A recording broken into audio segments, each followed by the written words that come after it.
Lesson 1. The World Within.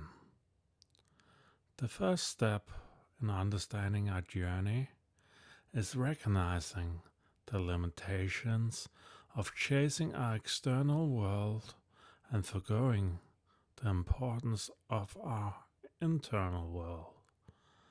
The true self is not something that can be chased outside. It must be realized within first. In Buddhism, there is a beautiful example of this. The lotus flower rises from the mud, yet it exists both above and beyond the mud and water. It is nourished by it, but not tainted and distracted by it. You must be like the lotus flower, allowing life to nourish you, but not be dragged down by it. For that to happen, you must be aware of your own purpose. Buddha once said to his followers, "Peace comes from within. Do not seek it without." Peace comes from within. Do not seek it without. Like the lotus flower can give off its most beautiful scent and beauty in a swamp, you must learn to harness your own energy to shine, your own world within. Buddha gives a hint to this when he said, "We are shaped by our thoughts and attachments. The mind is everything." It should be clear to you now the message I try to instill in you. Have better thoughts and goals, and you reap better outcomes. If you're not sure about yourself, what will usually happen is you will distract yourself with pleasure and live in the misery of attachments that do not serve your soul. But it was not just in Asia brilliant thinkers dealt with this topic. The Roman philosopher Emperor Marcus Aurelius once stated, "You have power over your own mind, not outside events. Realize this and you will find strength." You have power over your own mind, not outside events. Realize this and you will find strength. Marcus Aurelius furthermore warned that a person should pay great attention to their thoughts, because as he puts it, a person's soul becomes dyed with his thoughts. He often cautioned that one should always remember one's color and keep one's color true, and remember what form of clothes supports one's destiny. Ask yourself, do you chase after the approval of others who themselves are lost? Does your mind crave attention, like a starved beast who will eat anything put in front of it? What I'm trying to tell you and instill in you is our very first lesson together. You will never go further than your thoughts and your goals, because humans are driven by them. You need to spend a great deal of time finding your values and dealing with what is inside you, if you don't want to be dragged down by the outside world. Like the lotus, you must learn to exist between two worlds and balance them. In the ancient world, it was believed each person had their guardian angel or their soul. The Greeks call it daimon, and the Romans called it genius. When something good happened, it was the daimon or the genius that did it. You also have that voice, what Carl Jung called the capital self. It is the voice that wants what is best for you, but the voice you often find hard listening to. But if you want to succeed in this world, You must learn to listen to that voice first, and not the ego. The ego is only the illusion of you, while the self is the true you. Notice what you gravitate towards, what inner thoughts your self uses. There you will find your mission in life, and you need to bring about the values and fighting spirit that supports this mission. Buddha once said, "You as much as anybody deserves your love and attention." So stop neglecting your inner world and stop chasing the outer world. When you chase the inner world as much as you chase the outer, things will be revealed to you. You will become wise about your own existence. Seek not what others demand of you. Seek what you demand of yourself. And remember, it is not the mind's endless chatter, but the stillness that lies beneath it. Only when you face the good and bad within yourself and take responsibility will you be ready to face your demon and be ready to be commanded by it. As Buddha said, the rebels do not choose the stone, the flowers do not choose the bee. If you want to have a future, learn to forgive and move on. Otherwise, the past becomes the future. Let me read that again. The rebels do not choose the stone, the flowers do not choose the bee. If you want to have a future, learn to forgive and move on.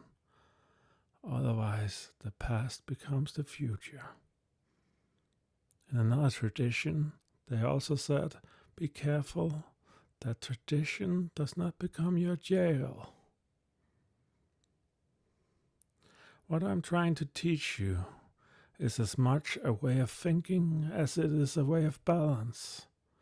You must find it in yourself. All a wise man can do is point you to where your journey starts and what signs to look for. There was another brilliant philosopher. His name was Kierkegaard. He wrote beautiful books about faith, and faith will be most important to you in a way you probably do not fully realize yet, depending on where in the journey you are.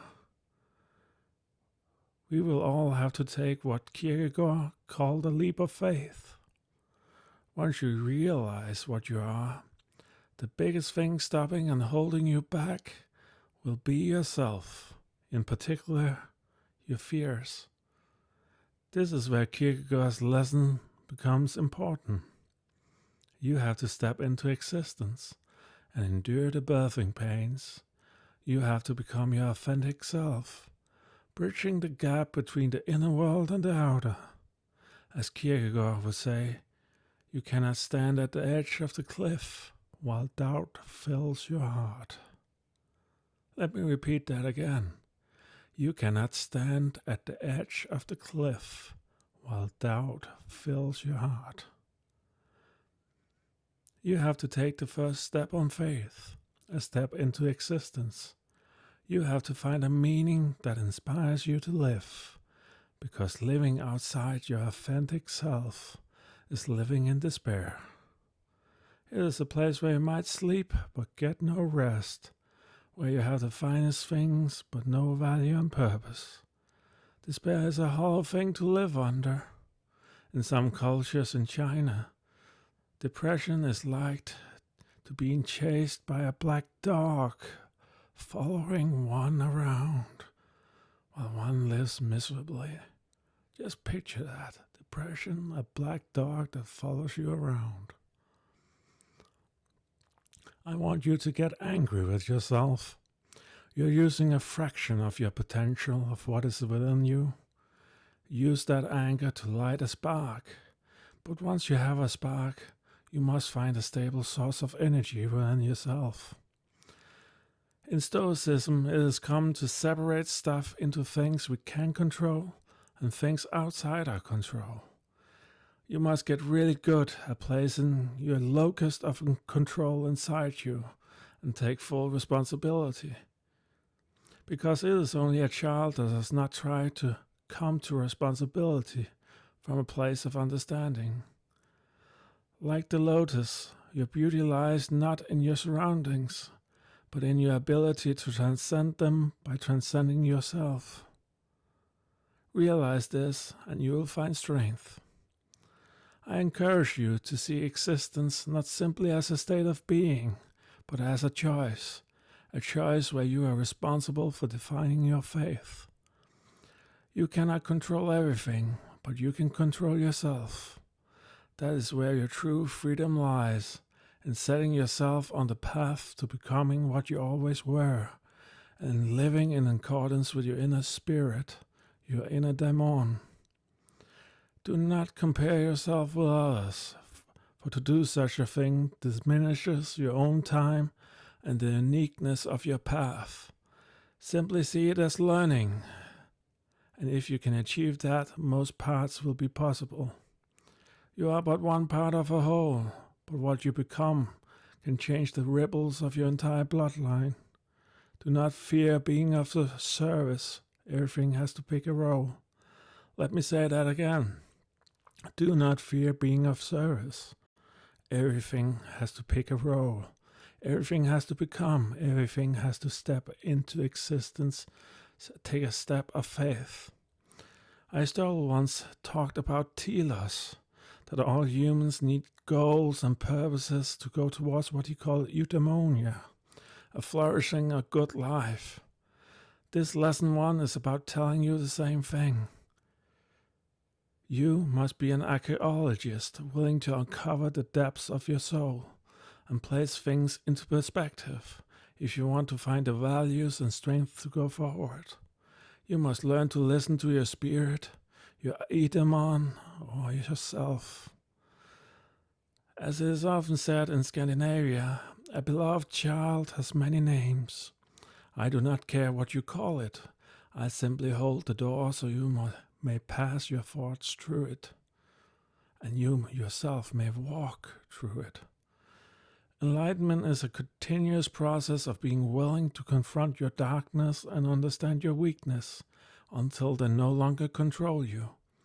You must see yourself as an active creator of your destiny, not merely a passerby or holder of it. Your journey is one of constant evolution, but first we must step inward. In a world overflowing with distraction, you must find your world within. Make your sanctuary there, your inner citadel, and find your values. We are like the lotus sitting in the swamp. We can either go below the muddy water and rot in quiet, or we can choose to have an impact by our nature. As we round up lesson 1, I will leave you with these questions. Have you found your values? Have you found your goals? Do you know what person you are? Have you stepped into faith? Have you become your own character? If not, turn off the internet. Sit and stare at a blank wall, if that is all you can do. Spend time in meditation and go as far away from distraction as you can, until you learn to listen to your soul again, that quiet, silent, and peaceful voice within you. Learn to know that voice from the others. It is the most quiet of your voices, but it is the deepest and most truthful. A voice that gives you peace, a voice that you know you should follow, but that you currently probably lack the discipline to. But no, everything gets easier with clarity and stepping into purpose. True peace and serenity must come from within. And with those words, I leave you for now. True peace and serenity must come from within. True purpose also. Thank you for listening. If you feel this episode added value to your life, consider subscribing now. Lesson 2, which is called Towards the Mountain, will soon be available. It has a lot of knowledge and a lot of really good things to know, like this episode had. And I'm considering doing 12 of these. So subscribe now and you'll get a notification as soon as they're available online. That's it, and take care out there.